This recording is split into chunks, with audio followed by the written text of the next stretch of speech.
Bien, chers amis, bonjour. Et voilà, nos enfants, nos petits-enfants, comme un seul homme, envoyé par le Dieu d'Israël, viennent de rentrer à Rafia, au sud de la bande de Gaza. Alors permettez-moi d'abord de rappeler un point fondamental. Gaza est un territoire très saint. À partir duquel la parole venant de Jérusalem et s'étendant sur tout Israël, c'est un territoire qui va réunir les forces de la parole du Messie, sous les ordres évidemment de Dieu, pour la répercuter à partir de la France au reste du monde. Et il est évident que les peuples, notamment le peuple philistin, bien avant Abraham Avinu, notre père Abraham, qui étaient considérés comme des individus immoraux, sans foi ni loi, par le pharaon lui-même d'Égypte.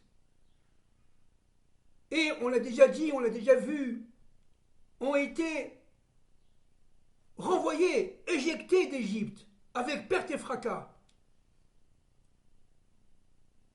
Étant des navigateurs, les Philistins se sont réfugiés en bonne partie dans le territoire de Gaza. Alors évidemment, chez nous, il n'y a pas de hasard. Tout cela fait partie de la volonté divine. C'est le plan de Dieu qui s'accomplit depuis Bereshit jusqu'à l'arrivée du Mashiach et après, bien sûr. On a déjà dit de nombreuses fois pourquoi les Philistins se sont installés. Parce que leur ange protecteur en haut, dans les autres mondes, savait très bien que ce territoire était la porte d'entrée, plutôt de sortie, de la parole de Jérusalem vers l'universel. Le territoire de Gaza est une clé.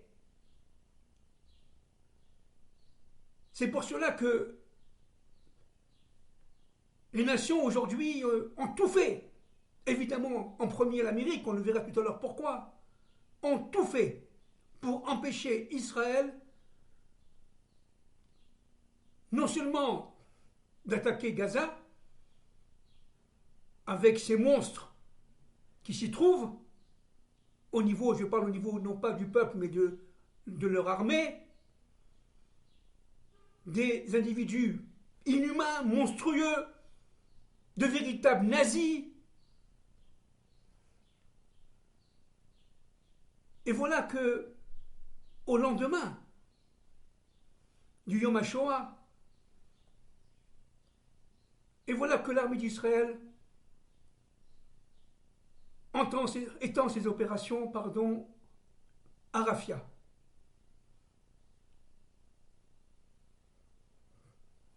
D'abord, d'une manière globale, le cadre général, chaque point cosmique du territoire de Gaza est infecté depuis des millénaires par des forces évidemment immorales, obscures, d'une impureté totale. Mais ces forces-là existent depuis des millénaires. Elles se nourrissent de cette terre de Gaza qui est terre de Juda, Yehuda en hébreu.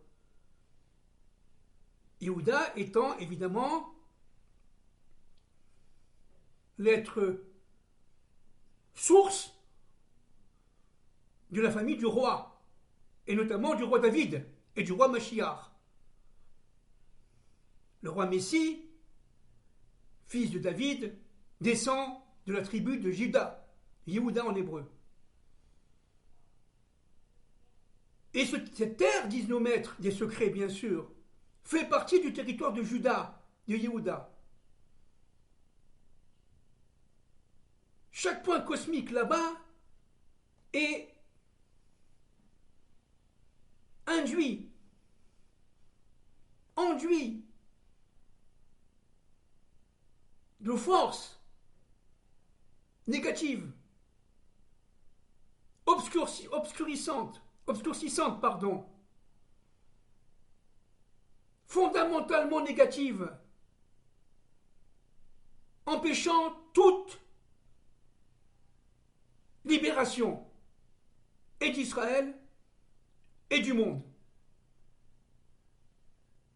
Il s'agit de seulement, pas seulement de libérer le peuple d'Israël de retour sur sa terre, le peuple hébreu, parce que le peuple hébreu, en fait, n'a d'existence propre que s'il est relié à l'universel, bien entendu.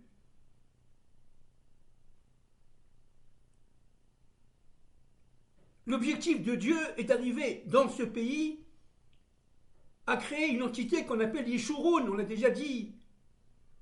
Et cette entité Yeshurun, dans la parachate d'Evarim, est une entité éminemment universelle. Et il faut du temps de maturation pour que le peuple juif devienne hébreu. Il faut d'abord faire son aliyah, ça veut dire sa montée.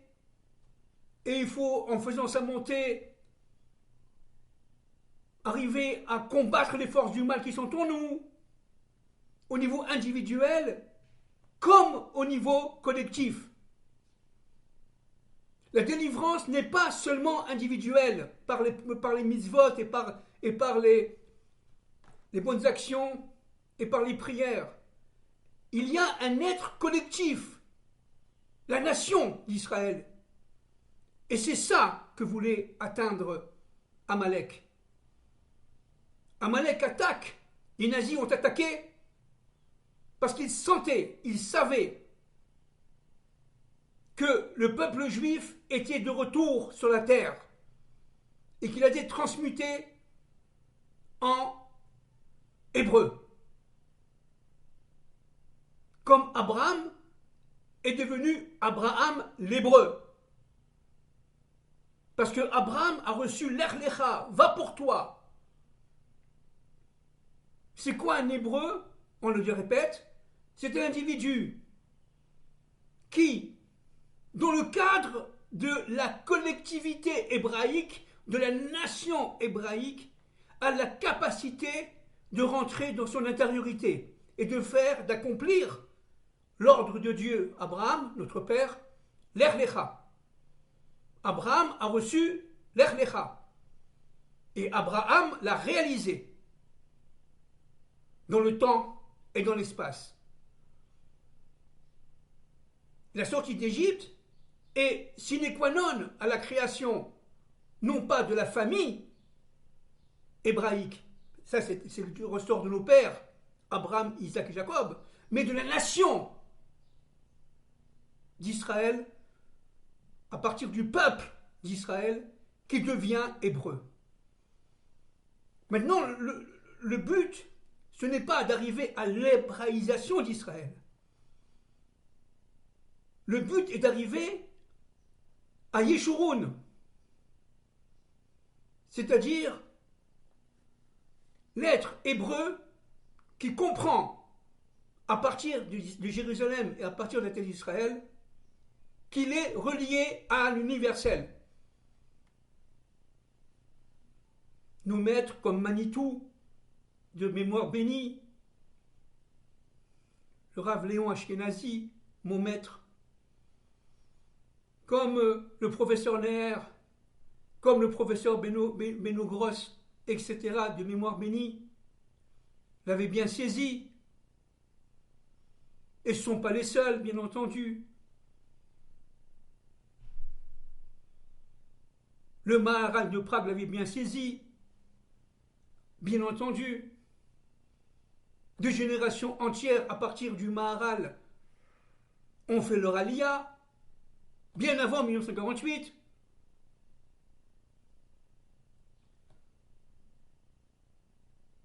La terre de Gaza est une clé fondamentale de la délivrance. Chaque militaire israélien, qu'on le veuille ou qu'on ne le veuille pas, libère la terre, même inconsciemment, bien entendu, de ses impuretés. Lorsque nos enfants sont partis ce matin et ils sont rentrés dans Rafah, ils ont chanté Shema Israël, ils ont célébré le Dieu, un maître de l'histoire, à partir des Teilim du roi David, des psaumes du roi David. Et pourtant, d'une manière extériorisée, tous n'étaient pas dits religieux, la plupart c'était des laïcs, entre guillemets bien sûr. C'est l'être intérieur qui agit là. Et l'être intérieur, en l'intérieur de la tête d'Israël, est hébreu, est hébraïsante.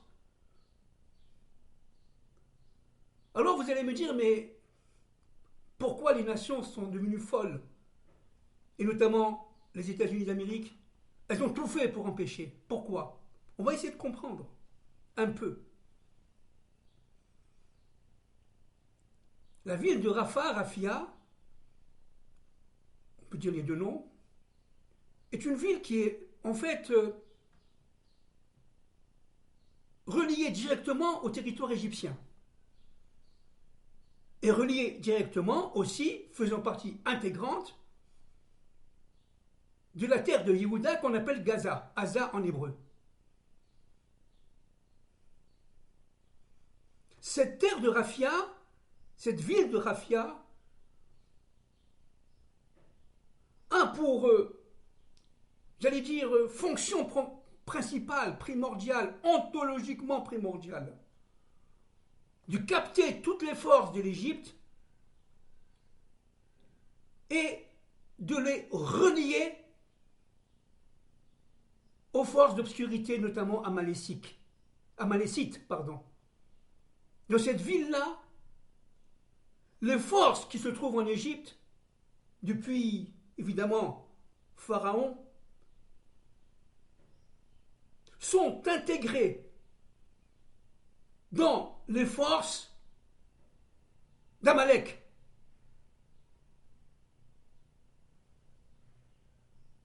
Et tous les tunnels, parce qu'il y en a de très nombreux, on va les voir, si Dieu veut, bientôt. Dans ces tunnels où sont cachés leurs chefs, mais aussi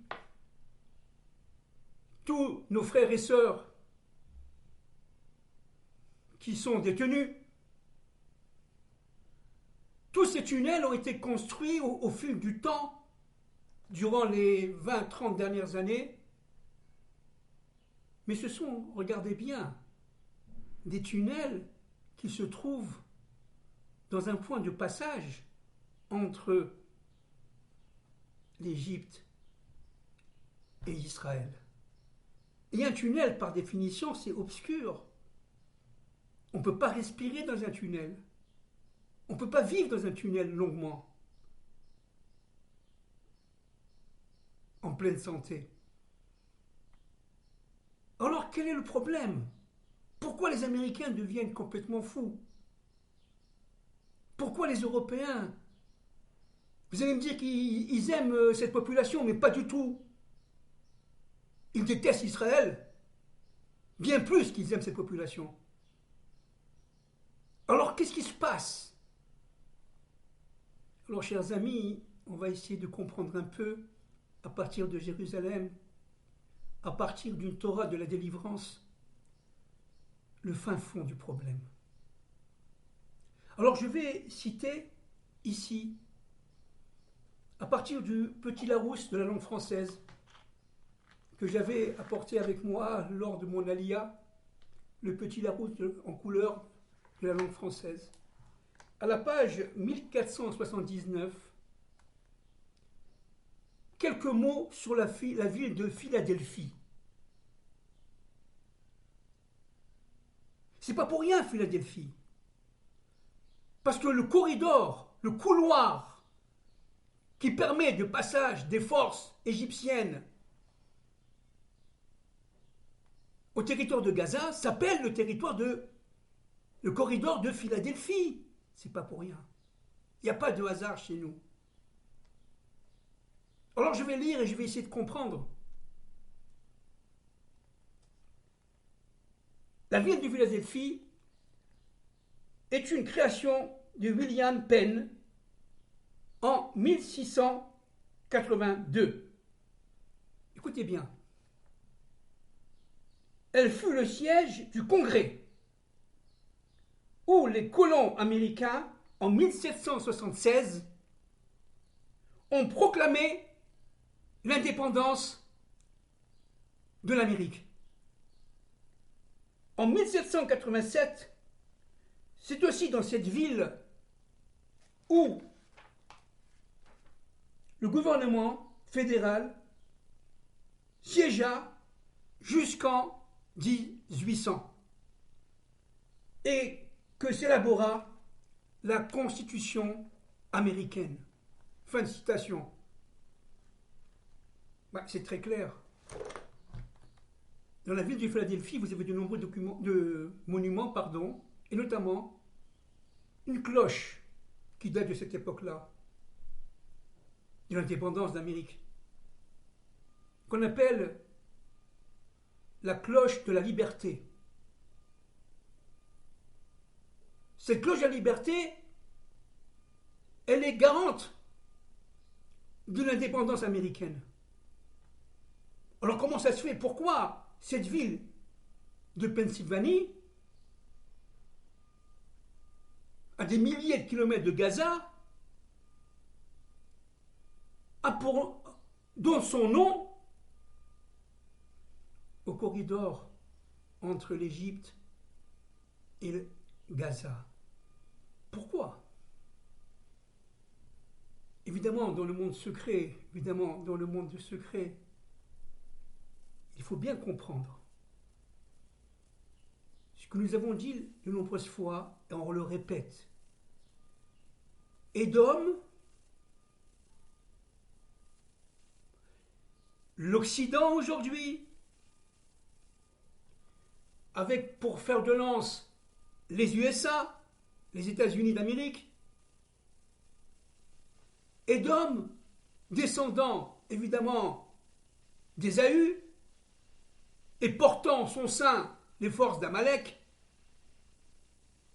Édom, l'Amérique, l'Occident, l'Europe, se nourrissent du territoire de Gaza, et particulièrement de Rafah, de Rafia.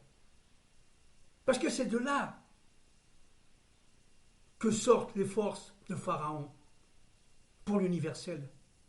C'est de là que sortent les forces d'impureté idolâtre pour l'universel. C'est de là que sortent l'obscurité de l'obscurité, l'infamie de l'infamie, Amalek.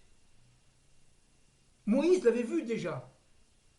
On a déjà dit, il voulait rentrer directement par le territoire de Gaza, en Eretz Israël, en pays de Canaan à l'époque.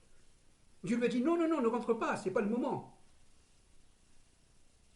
Pourquoi? Parce qu'il a fallu attendre évidemment l'ensemble de l'accomplissement des faits historiques.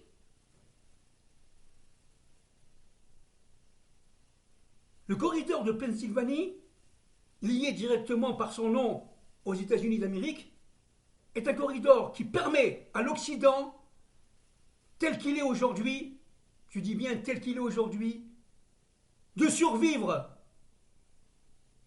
et de dominer le monde en conquérant ce territoire qui est un territoire formé par les mafias, par toutes sortes de commerces illicites, trafic d'armes, trafic de drogue, tout ce que vous voulez. Au lieu de se réjouir de la libération de ce territoire, on s'en offusque. Mais pourquoi? On l'a dit. On l'a dit. Parce que tout simplement, l'Amérique au niveau secret, bien entendu, au niveau des forces,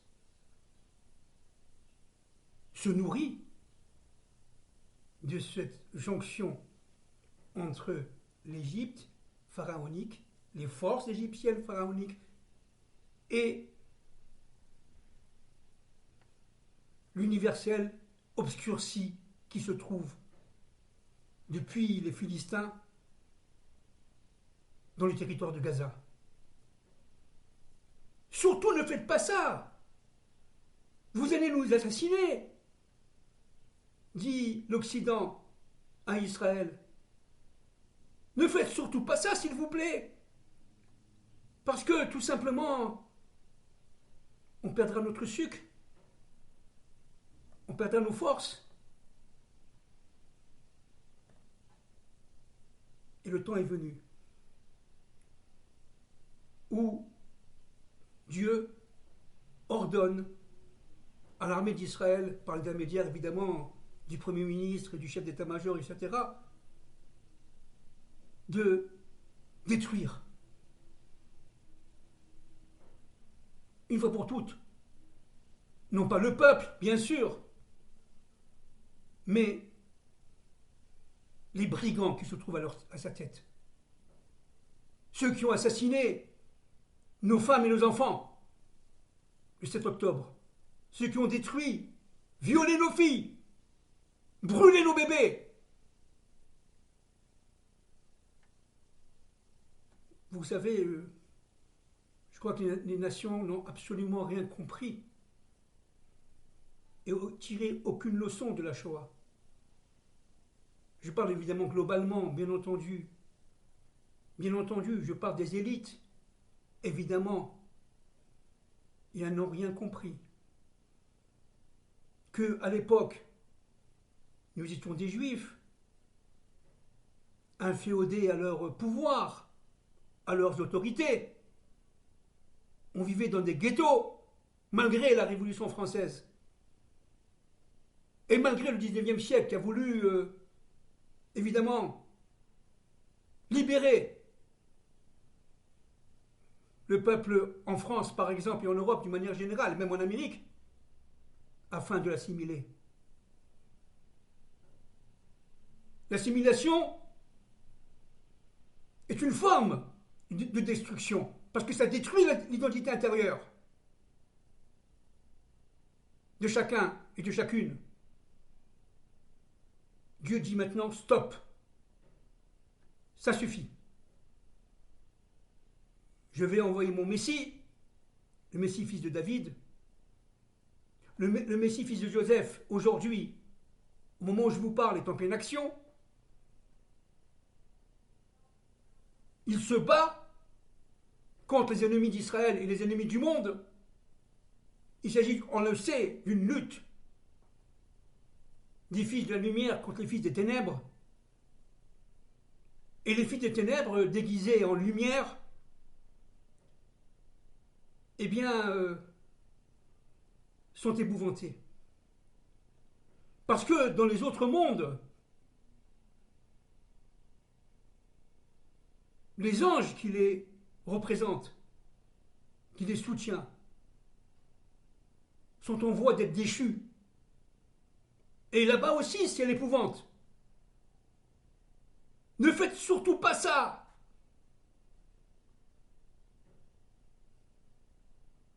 Mais nous sommes devenus des Hébreux. Nous avons réussi malgré tout, malgré toutes les guerres, malgré tout, on a réussi à transmuter. On est passé de juifs à hébreux. Ah, surtout, ne passez pas maintenant d'hébreu à universel, hein. Mais pour passer de l'hébreu à universel, il faut, avant tout, sanctifier la terre d'Israël, c'est-à-dire lui enlever l'ensemble des points cosmiques qui sont sous des scories, qui sont infectés.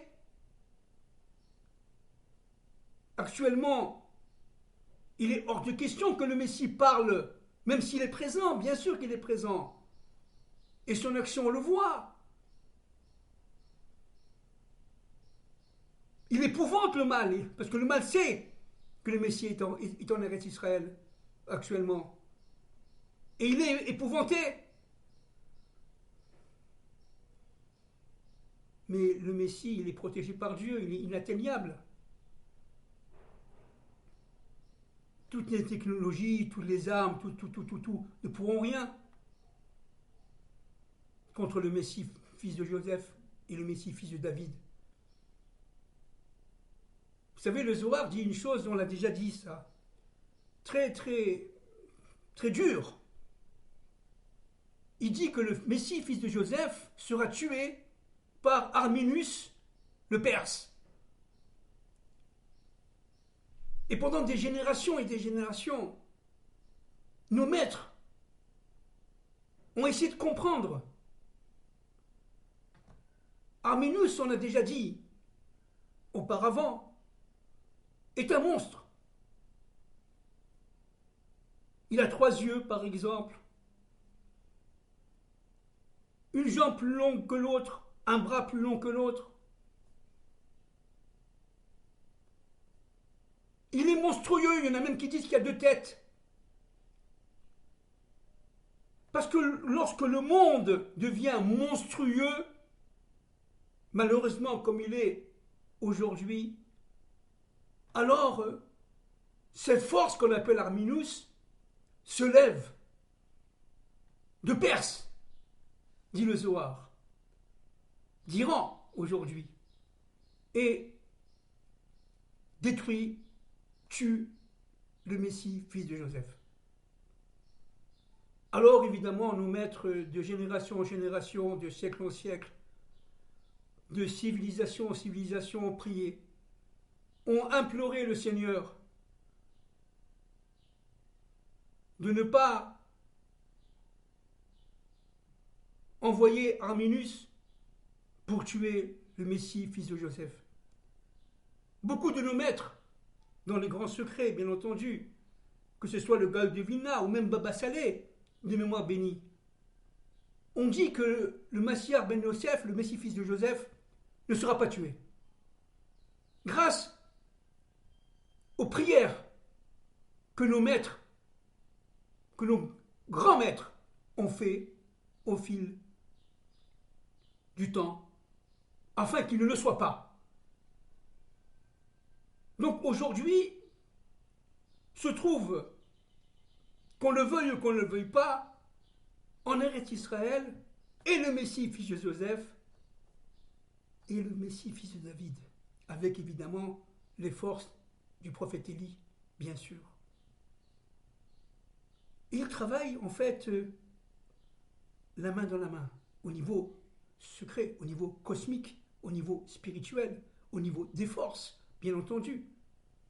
Ils ne se connaissent pas forcément au niveau individuel, collectif, mais ce sont des forces qui s'interpénètrent l'une dans l'autre. Et c'est cela qui donne la force aux enfants d'Israël, aux fils et aux filles d'Israël, d'aller combattre contre Amalek.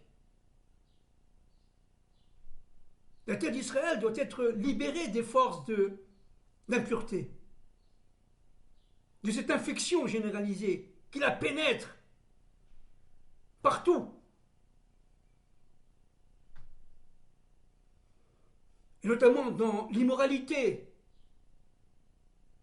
bien entendu d'abord sexuelle, mais pas seulement. L'immoralité financière, monétaire. Des mafias sont partout. Non seulement en Eretz Israël, mais dans le monde entier. Il faut que cela cesse pour que le Messie puisse parler. D'abord, à partir de Jérusalem et de la terre d'Israël. Mais pour cela, il faut désinfecter la terre. Et comment la désinfecter? D'abord par les combats, ce qu'on vit aujourd'hui, et ce qu'on va vivre demain dans le Nord. Il est hors de question que ces instruments de l'Iran puissent continuer à envoyer comme ça des missiles du Nord comme si de rien n'était. C'est évident. Tout cela sera réglé, si Dieu veut, Bezrat Hashem, quand Dieu veut. Incessamment sous peu d'ailleurs. Mais le problème, il est aussi au centre du pays, en Cisjordanie, comme on dit en français. Chez nous, on dit Yehuda et Shomron, en terre de Judée, où les forces adverses, les forces ennemies sont présentes, omniprésentes.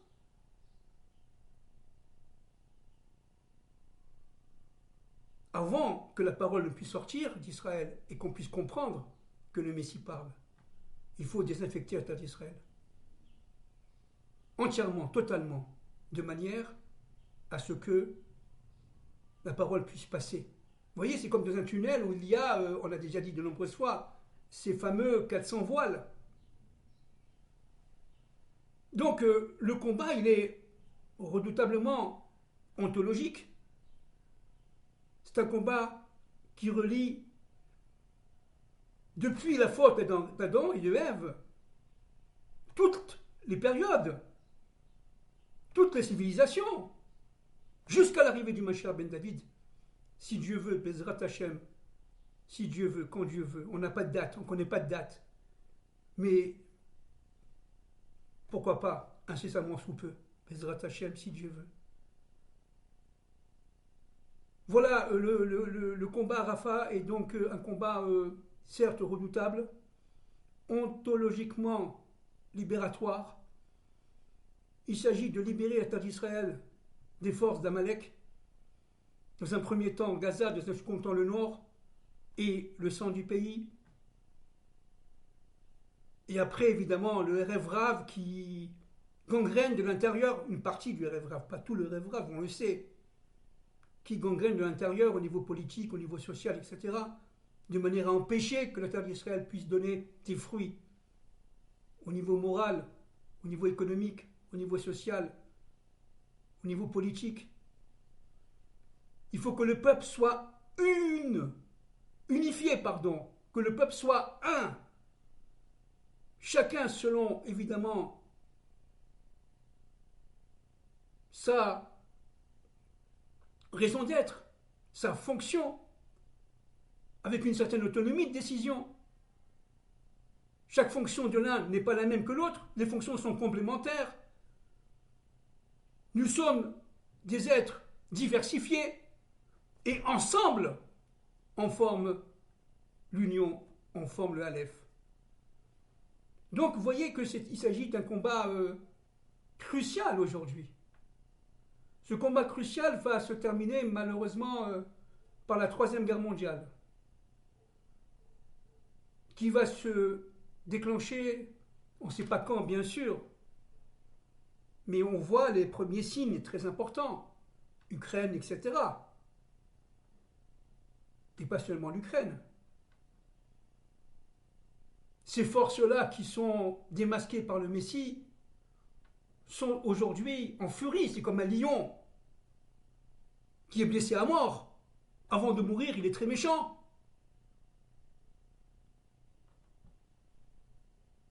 Donc,